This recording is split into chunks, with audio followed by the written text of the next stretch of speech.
annual family trips to India, and these just happened to mostly coincide with the December-January holiday period for us here in Sydney. And I guess it was really during these times that I became aware of the music season. Being part of a family of musicians played an important, crucial role in nurturing my interest, and also encouraged me to attend quite a few concerts during my trips. Sabah hopping, canteen hopping. I still remember sitting at the Music Academy from early morning until the evening, attending some absolutely mind-blowing concerts of the current stalwarts and also concerts of my gurus. These experiences and memories I will cherish forever. My first Chennai season concert was actually in 2007 at Vadaprani Temple. So that's where it actually all started. And in the same season, I did also sing at Hamsadwani Sabha as well as Perambur Sangeetha Sabha. Can't really remember exactly what I sang in these concerts, but I think the mains were, if my memory serves correct, Pirabavaram in Latangi, Enduku Pedala in Chankaravarnam, and I think Majanigi Kamboji. These were the main items for these concerts. Preparation for the music season is not really a separate thing for me. I mean, it's similar to how I plan for any concert. It's about routine practice and regular practice. However, closer to the season, one of the things that it plays a crucial role is the planning of the list. I firmly believe that a successful concert lies in a well-planned and well-executed list. And some of the guidance that I've received from my gurus are as follows.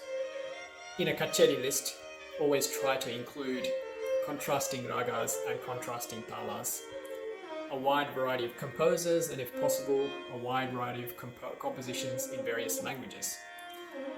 Preferably to include one of the Panchagana ragas and rendering those as the main item. However, obviously there are and there will be exceptions to these rules, but these are some of the guidelines that I try and adhere to.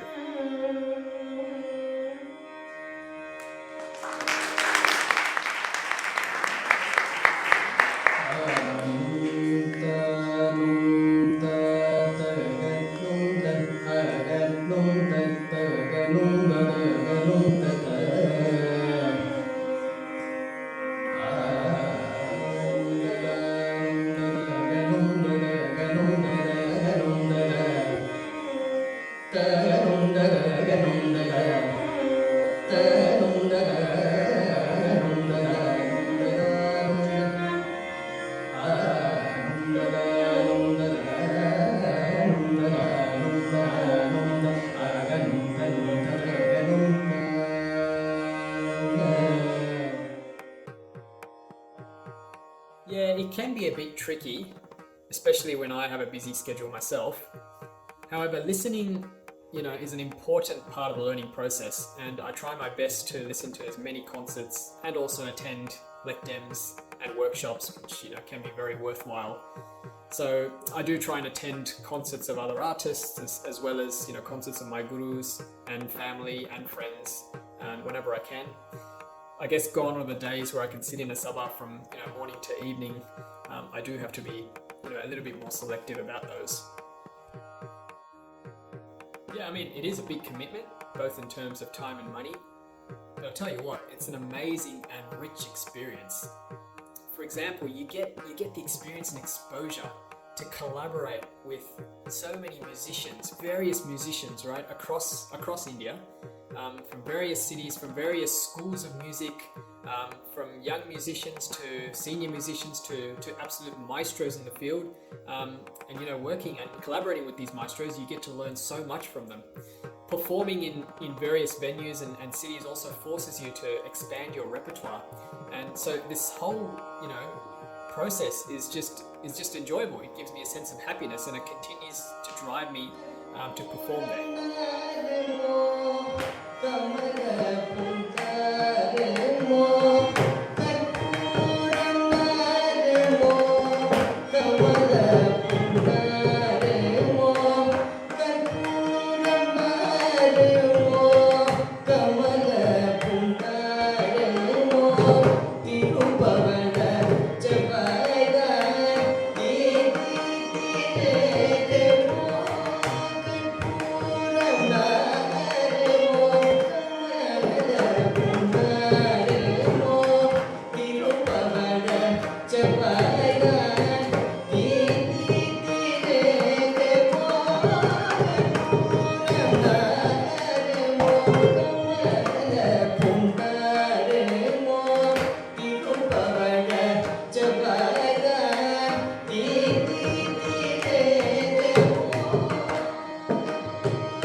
overarching barrier, I'd say for me, would be the lack of my physical presence in Chennai.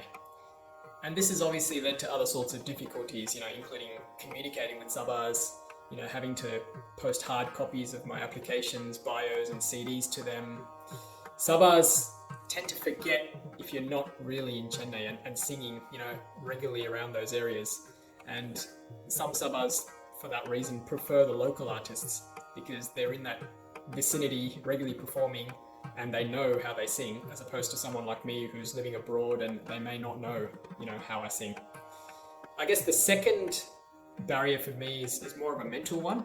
It's more of a self-evaluation question, as in that, do I have what it takes to perform in Chennai? Chennai is the mecca of music. Am I ready to perform in front of my gurus, in front of other stalwart musicians, and in front of the well-versed, well-informed and knowledgeable rasikas of Chennai? So with regards to my first barrier that I mentioned, that was the lack of my physical presence in India. The way I've dealt with this is to build up my network and build those key relationships with other musicians and other music supporters. And I've had to thank my gurus, my family and friends and well-wishers who have kind of assisted me in supported me throughout this process. And I've been fortunate enough to kind of build up my network, which is now continuing to give me wider exposure in India. I guess the second thing would be the boom of online and social media, which has allowed me to kind of share my music quite easily with others. In terms of the mental barrier, it all really came down to practice and exposure at the end of the day. And that's pretty much what I ended up doing, and I continue to do this. It's, I continue to learn as much as possible, practice as much as possible, continue to challenge myself, try innovative things, and I found that this whole process is, a continuous cycle of self-evaluation and improvement. And and I know it sounds like a lot of hard work, but I actually enjoy it, and I enjoy it. It gives me a lot of energy, and it's quite invigorating at the end of the day. And that's my motto: continue to challenge myself, continue to learn, and never stagnate. And that's what I'll continue to do. So in Australia, it's a much smaller Carnatic community, and us musicians, we all know each other quite well. We've probably collaborated with each other, quite a few times, and we have that degree of comfort. We can often sit down for a couple of sessions, 1 or 2 sessions before a concert, and plan out things. In Chennai, obviously, it's a different ball game. Often you are paired up with artists, from different cities in India, maybe in different countries, from the United States, Singapore, Malaysia, other countries.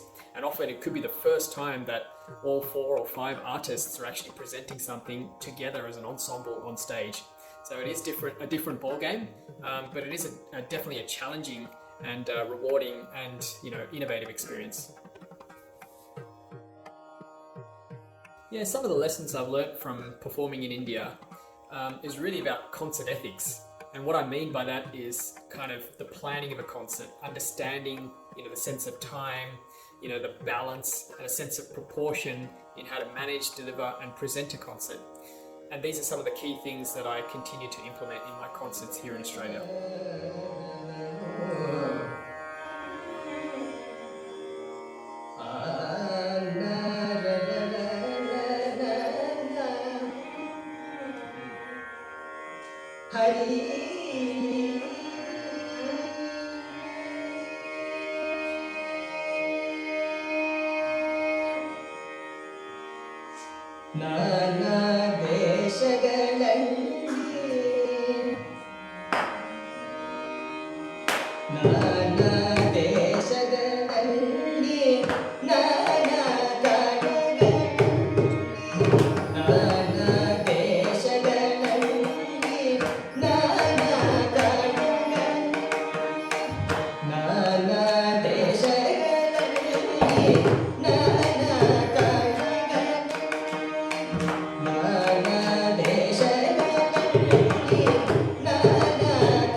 Sim.